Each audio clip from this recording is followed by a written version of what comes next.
November 18th, 1883. 12 p.m. Everywhere. Nowhere.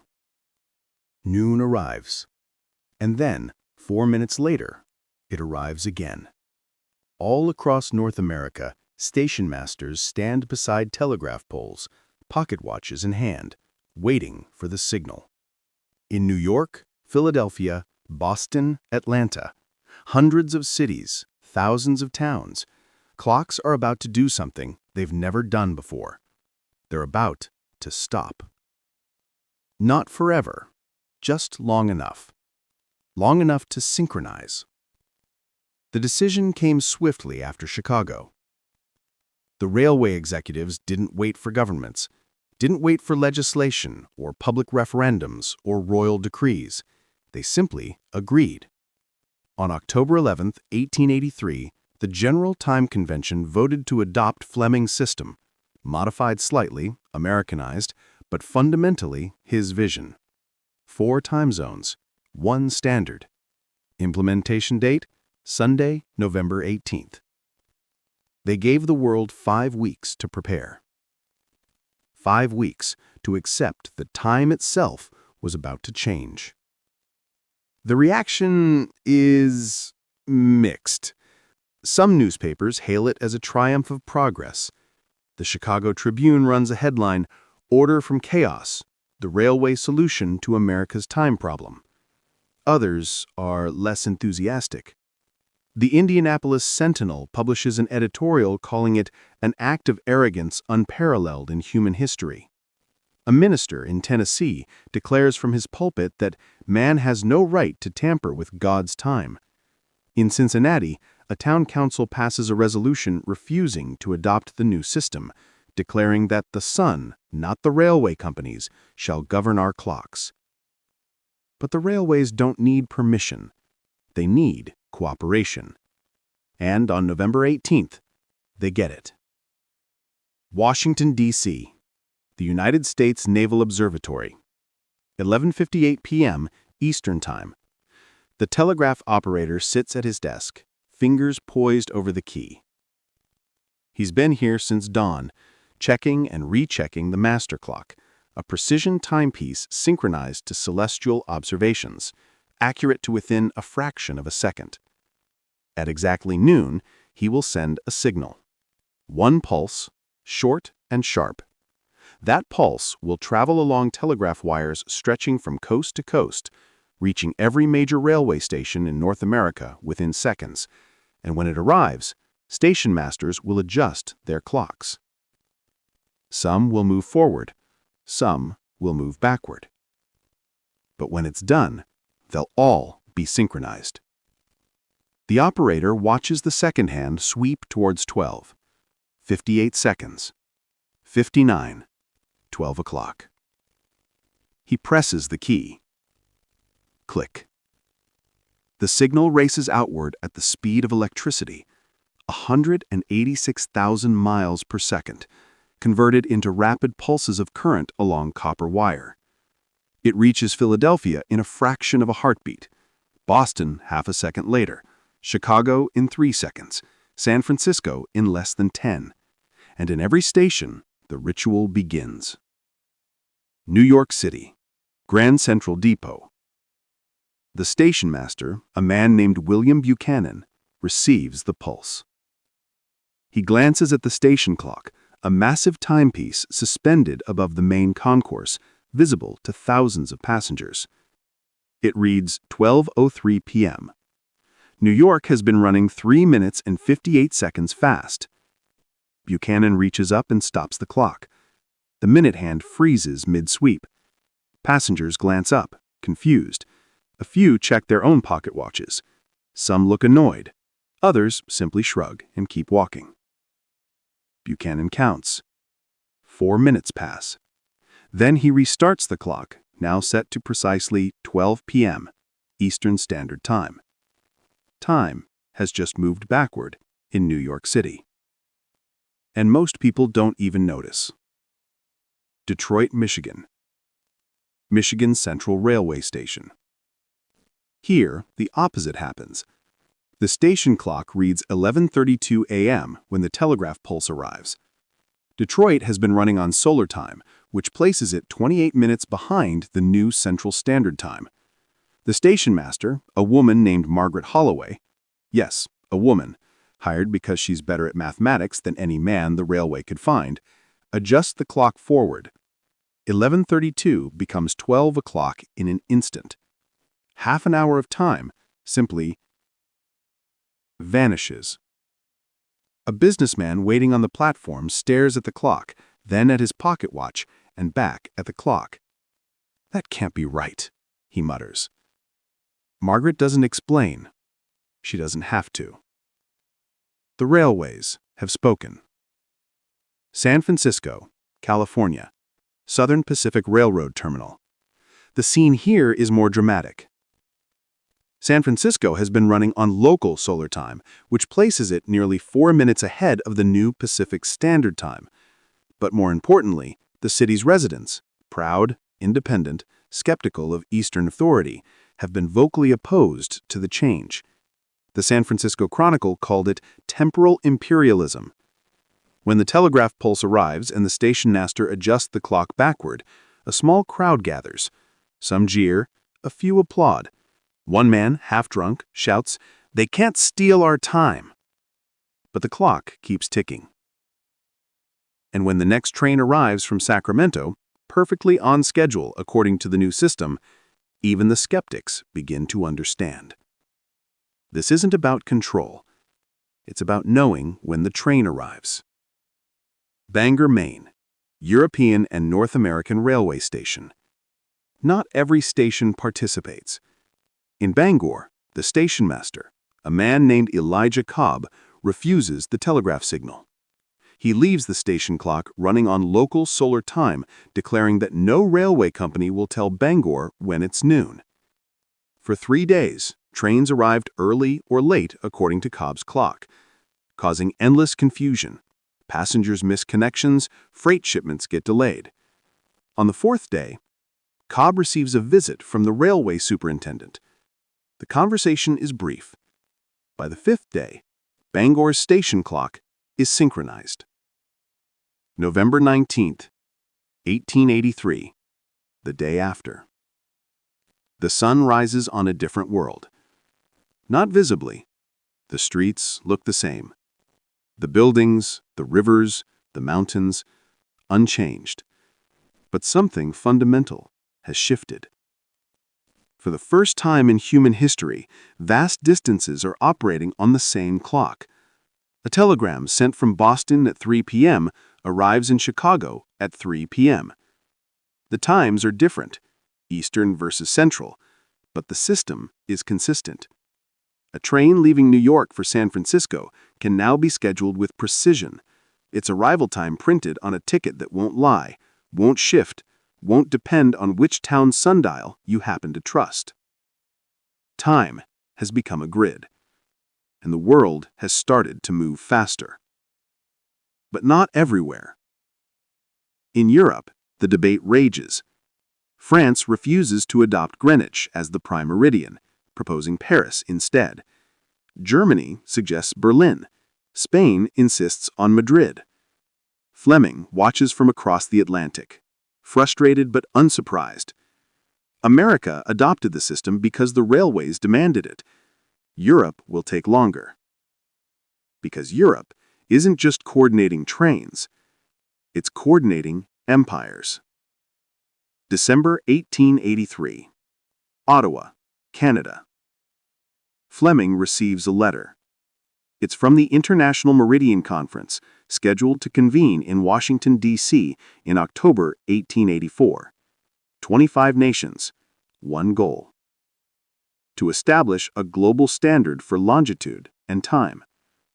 They want Fleming to attend, not as a delegate, he's not a diplomat, as an advisor, an expert, the man who proved it could be done. He sets the letter on his desk and stares out the window. Snowfall blankets the streets of Ottawa. Silent, steady, timeless. He thinks of that empty platform in Ireland, the missed train, The humiliation. 7 years ago. It feels like a lifetime. The Royal Society, London, October 15th, 1879, 7 p.m. The chamber is vast. High ceilings adorned with portraits of Newton, Halley, Darwin. Marble busts stare down from alcoves like silent judges. Gas chandeliers cast golden light across rows of velvet seats, each one occupied by men who have spent their lives measuring the universe. Fleming is introduced by the Society's president, a man with a voice like Greville and a reputation for dismantling weak arguments in under 3 minutes. "Gentlemen, we are honored to host Mr. Sandford Fleming of Canada, who comes to us with a proposal of considerable ambition." The pause before ambition is deliberate. It hangs in the air like a warning. Fleming rises. He's 53 now, and the years of travel are written in the lines of his face. But his posture is straight, his gaze steady. He's presented this idea dozens of times, each iteration sharper than the last. He begins with a story. Not his own, someone else's. August 11th, 1860. New Providence, Rhode Island. 2 passenger trains traveling on the same line in opposite directions collided at full speed. 14 dead, 48 injured. The cause was not mechanical failure, not human error in the traditional sense. The cause was time. He lets that word settle. One engineer believed he had clearance because his pocket watch, synchronized to the Providence station clock, told him so. The other engineer believed the same because his watch was synchronized to the Boston station clock. Both were correct. Both were catastrophically wrong. Fleming steps forward. "Gentlemen, I do not come before you as a visionary. I come as an engineer who has seen what happens when the systems we rely on are built on unstable foundations. And I tell you now, time itself is unstable." A hand rises in the back. An astronomer, tall and gaunt, his voice clipped with Oxford precision. "Mr. Fleming, the sun has governed time since humanity first looked to the heavens. Are you suggesting we abandon celestial mechanics for the convenience of railway timetables?" Fleming doesn't flinch. "I am suggesting, sir, that the sun is an excellent guide for agriculture. It is a poor guide for coordination across 1,000 miles of railway track." A ripple of laughter, small but present. The astronomer is not amused. Fleming presses on. He unveils his revised system. 24 time zones. A prime meridian at Greenwich. This is England after all, and he knows his audience. Each zone exactly 15 degrees of longitude. Clocks that remain constant within their zone, shifting by precisely 1 hour as you cross into the next. He produces maps, diagrams, tables showing how this system would work in practice. A train departing London at 10 a.m. Greenwich time would arrive in Dover at 11:30 a.m. Greenwich time. There is no ambiguity, no local adjustment. The passenger knows, the station master knows, the telegraph operator knows. Another voice, this one from the front row, a lord of some title Fleming didn't catch, his tone polite but skeptical. "And what of the colonies? India runs on Madras time, Calcutta time, Bombay time. Are we to force them all onto London's clock?" Fleming shakes his head. "Not London's clock, my lord. A clock, a reference point. India could maintain its own zones, but those zones would be calculated from a universal standard, ensuring coordination across the empire." "Ensuring control, you mean?" The words come from a different corner of the room, sharper, more accusatory. Fleming turns. I mean ensuring that a merchant in Calcutta and a merchant in Liverpool can conduct business without losing shipments to temporal confusion. I mean ensuring that the telegraphs connecting your empire don't collapse under the weight of inconsistent timestamps. The room shifts. Some nod, others frown. Fleming realizes in that moment that he's no longer just proposing a technical solution. He's proposing a philosophy. A world where time belongs to everyone, and therefore to no one. The presentation lasts 90 minutes. Questions stretch for another hour. Some are hostile. Some are genuinely curious. A Cambridge mathematician asks about leap seconds. A naval captain asks how this would affect ships at sea. A railway director from the Midlands Railway asks the most important question of all. Mr. Fleming, even if we agree this system is logical, how do you propose we implement it? You cannot simply decree that time changes. Governments must agree. Railway companies must coordinate. The public must accept it. This is not a matter of engineering. It is a matter of politics. Fleming nods slowly. You are absolutely correct, sir, which is why I am not asking for adoption today. I am asking for endorsement. If the Royal Society, if the scientific community, if institutions like yours declare that this system is sound, then governments will listen, railways will follow, and the public will adapt, because they always do when the alternative is chaos. The room falls quiet. The President stands. Gentlemen, I believe we've heard enough for one evening. Mr. Fleming, we thank you for your time. The Society will deliberate and provide a formal response within the month. It's neither approval nor rejection. It's the worst possible outcome: bureaucracy. Fleming leaves London 2 weeks later, unsure if he's made progress or simply wasted breath. But something has shifted. Articles begin appearing in scientific journals. Nature publishes a summary of his proposal. The Times of London runs a short editorial, skeptical but not dismissive. Engineers in France and Germany write letters requesting copies of his diagrams. The idea is spreading. Slowly, unevenly, but spreading. June 1881. Toronto, Canada. Fleming receives a letter from the American Railway Association. They're convening a General Time Convention in Chicago, an unprecedented gathering of railway executives, engineers, and government officials from across North America. And they want him there. Not as a speaker, as the keynote. Fleming reads the letter twice, then a third time, as if the words might rearrange themselves. This is it. Not the scientific community, not the academics or the lords or the astronomers, the railways, the ones who actually run on time. If he can convince them, everything changes. October 11th, 1883, Chicago, Illinois.